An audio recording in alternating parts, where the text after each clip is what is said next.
El desarrollo de una persona es la secuencia o patrón de cambios biológicos, cognitivos y socioemocionales que inicia en la concepción y continúa durante todo el ciclo de la vida.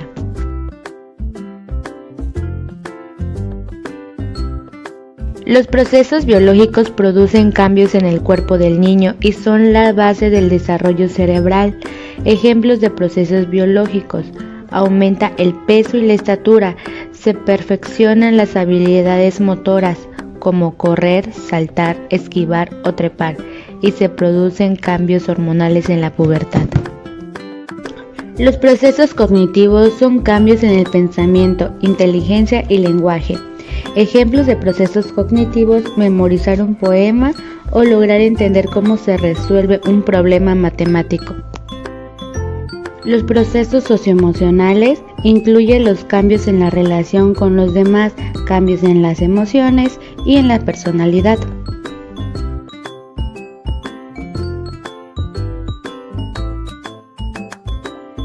La etapa de la infancia abarca desde el nacimiento hasta los 18 a 24 meses. Muchas actividades apenas inician, como el desarrollo del lenguaje o el pensamiento simbólico. La etapa de la niñez temprana abarca desde los 2 a los 5 años. Los niños incrementan su autosuficiencia y adquieren habilidades que los preparan para la escuela, como seguir instrucciones e identificar letras. La etapa de la niñez media y tardía abarca desde los 6 a los 11 años. Los niños dominan habilidades básicas de lectura, escritura y aritmética. Durante esta etapa interactúan más con un mundo social amplio más allá de la familia. La etapa de la adolescencia abarca desde los 10 años a 12 años hasta los 18 a 21 años. Se inicia con rápidos cambios físicos y el desarrollo de las funciones sexuales. Se busca la independencia y una identidad propia.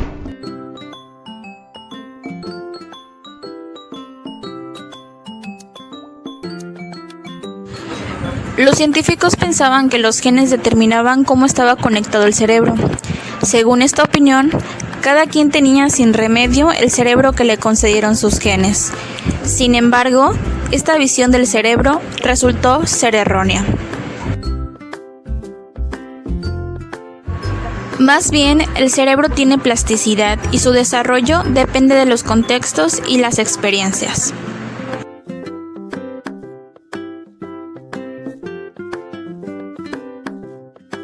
La corriente neuroconstructivista subraya que en el desarrollo cerebral influyen procesos biológicos como los genes y las experiencias ambientales, que el cerebro tiene plasticidad, capacidad de cambiar y que depende de la experiencia.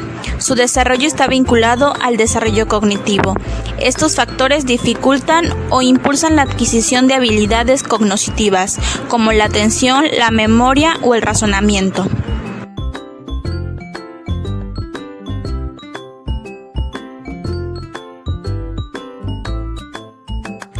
La cantidad y el tamaño de las terminaciones nerviosas del cerebro incrementan cuando menos hasta la adolescencia.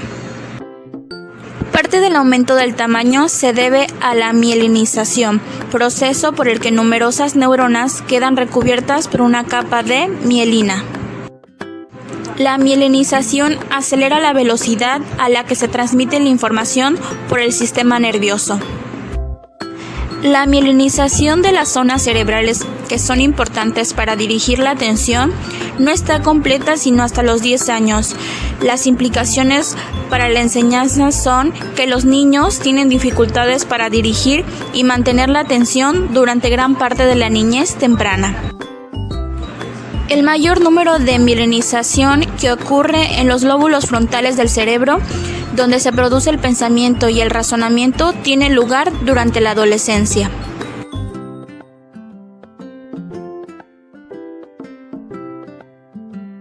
Otro aspecto importante del desarrollo cerebral a nivel celular es el incremento drástico de conexiones entre neuronas.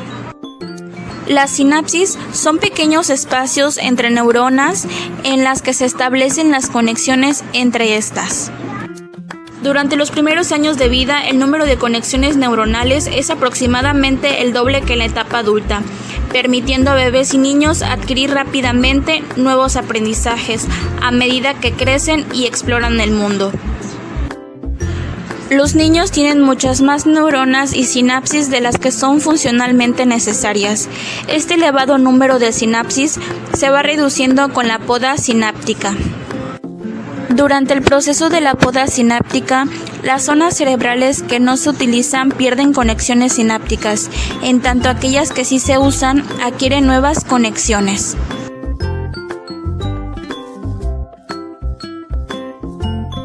El volumen cerebral total se estabiliza, aunque siguen ocurriendo importantes cambios en diversas estructuras y regiones del cerebro. Las rutas y circuitos cerebrales que involucran a la corteza cerebral siguen incrementándose, permitiendo al niño una mayor capacidad de atención, razonamiento y control de las funciones ejecutivas. Mejor desempeño cognitivo, especialmente en el control cognitivo, que consiste en un control flexible y efectivo de varias áreas que se dedican a controlar la atención, reducir la interferencia de otros pensamientos, inhibir los actos motores y ser flexibles para decidir entre diversas opciones en competencia.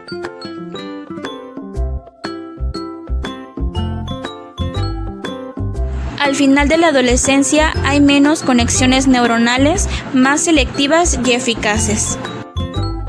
Las actividades que prefieran o no los adolescentes influyen sobre qué conexiones neuronales se fortalecen y cuáles desaparecen.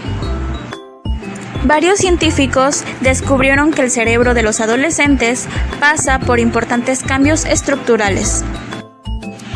El cuerpo calloso, cuyas fibras conectan el hemisferio derecho e izquierdo del cerebro, se hace más grueso, lo cual mejora la capacidad de los adolescentes para procesar información.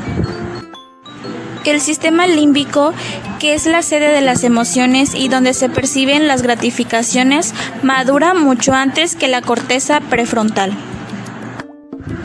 El investigador Charles Nelson señala que, aunque los adolescentes son capaces de sentir emociones sumamente intensas, su corteza cerebral no ha madurado al punto de poder controlarlas.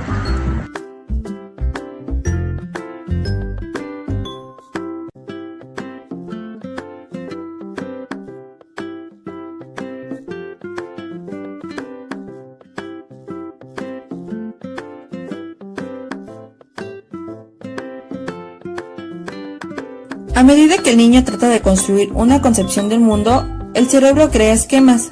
Los esquemas son acciones o representaciones mentales que organizan el conocimiento. Los esquemas de comportamiento son las actividades físicas que caracterizan la etapa de la infancia. Los esquemas de un bebé, por ejemplo, están estructurados para actos simples realizados sobre objetos, como chupar o mirar. Los esquemas mentales como actividades cognitivas se desarrollan durante la niñez. Los niños tienen esquemas que incluyen estrategias y planes para resolver problemas.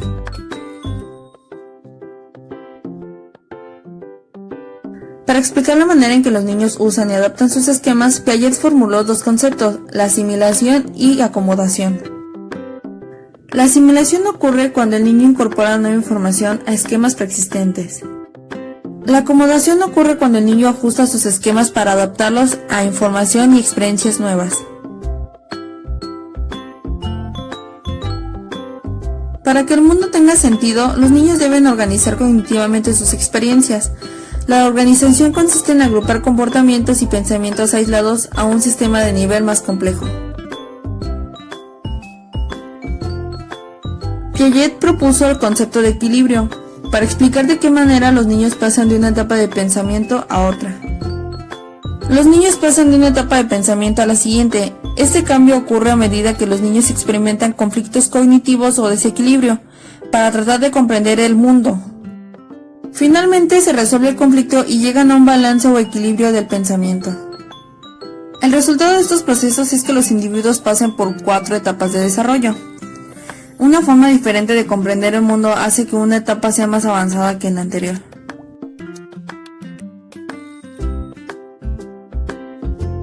Las etapas de Piaget están relacionadas con la edad y se caracterizan por formas diferentes de pensar. La etapa sensoromotriz. Abarca del nacimiento a los 2 años. En esta etapa los niños forman una concepción del mundo mediante la coordinación de experiencias sensoriales en actos físicos. La etapa preoperacional abarca de los 2 a los 7 años. En esta etapa el niño comienza a representar el mundo con palabras e imágenes que expresan un pensamiento simbólico. La etapa operacional concreta abarca de los 7 a los 11 años. En esta etapa el niño razona lógicamente sobre sucesos completos y clasifica objetos en diferentes conjuntos. Etapa operacional formal abarca de los 11 años hasta la edad adulta. En esta etapa el adolescente razona con formas más abstractas, idealistas y lógicas.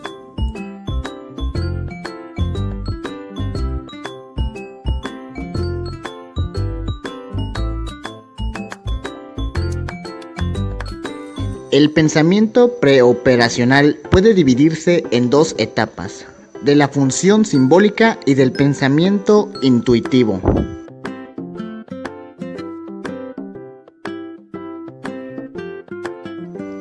La etapa de la función simbólica ocurre aproximadamente entre los 2 y los 4 años.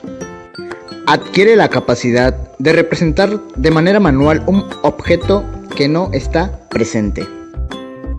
Comienzan a trazar dibujos garabateados para representar personas, casas, coches y otros aspectos del mundo. La etapa del pensamiento intuitivo es la segunda fase del pensamiento preoperacional, que inicia a los 4 años y termina a los 7 años. En esta etapa, los niños comienzan a utilizar un razonamiento primitivo y quieren saber las respuestas a todo tipo de preguntas.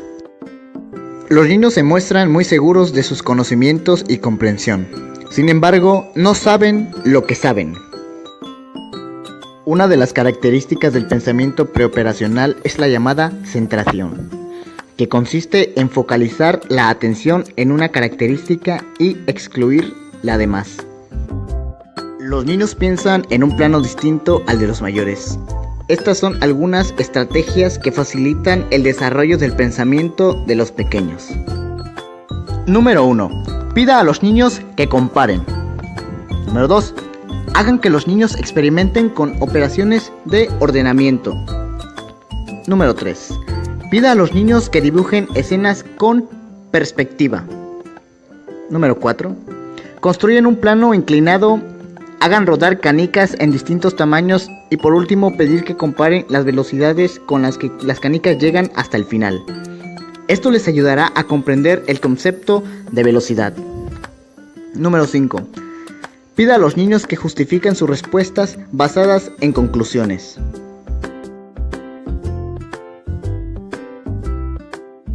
El pensamiento lógico reemplaza al intuitivo, solo en situaciones concretas. Están presentes las habilidades de clasificación, aunque no se resuelve problemas abstractos. Los niños pueden hacer de modo mental lo que antes solo podían hacer físicamente. Los niños pueden clasificar o dividir cosas en conjuntos o subconjuntos y considerar sus relaciones. La mayor parte de la primaria los niños piensan a nivel operacional concreto. Estas son algunas de las estrategias que facilitan el avance del pensamiento de estos niños. Número 1. Estimule a los estudiantes para que descubran conceptos y principios. Número 2. Involucre a los niños en tareas operacionales. Entre las tareas operacionales se encuentran sumar, restar, multiplicar, dividir, ordenar. Número 3. Planifique actividades en las cuales los estudiantes practiquen el concepto de jerarquías de clasificación ascendente y descendente. Número 4. Incluye actividades que requieran manejar las nociones de conservación de la superficie, peso y volumen. Número 5. Pedir que justifiquen sus respuestas cuando resuelvan los problemas. En esta etapa los individuos pasan del razonamiento sobre experiencias concretas y piensan de modo más abstracto, idealista y lógico. El pensador operacional formal puede resolver problemas si se formula verbalmente. Los adolescentes especulan largamente sobre las cualidades que desean en ellos mismos y los demás. Comienzan a pensar de modo más abstracto, idealista y lógico. Razonan de modo más científico. Razonamiento hipotético deductivo. Abarca que los adolescentes puedan formular hipótesis sobre formas de resolver problemas y llegar a conclusiones de modo sistemático. Comprueban su hipótesis con preguntas y pruebas elegidas juiciosamente. El egocentrismo adolescente. Ser único en su tipo incluye el deseo de ser notado, ser visible y estar en primer plano. Los adolescentes piensan en un plano distinto al de los niños. Estas son algunas estrategias para trabajar con adolescentes. Número 1. Incorporar experiencias prácticas en las que los estudiantes descubran las reglas por sí mismos en lugar de enseñarles el método mecánico y ponerlos a practicar ejercicios. Número 2. Propongan un problema e invite a los estudiantes a formular hipótesis sobre cómo resolverlo. Número 3. Presente un problema y sugiera diversas perspectivas y luego haga preguntas que estimulen a los estudiantes a evaluar las perspectivas. Número 4. Prepare proyectos e investigaciones para que realicen los alumnos. Pregúnteles periódicamente sobre sus avances en la recopilación y la interpretación de datos. Número 5. Estimule a los estudiantes a formar un orden jerárquico cuando les pida que redacten un ensayo.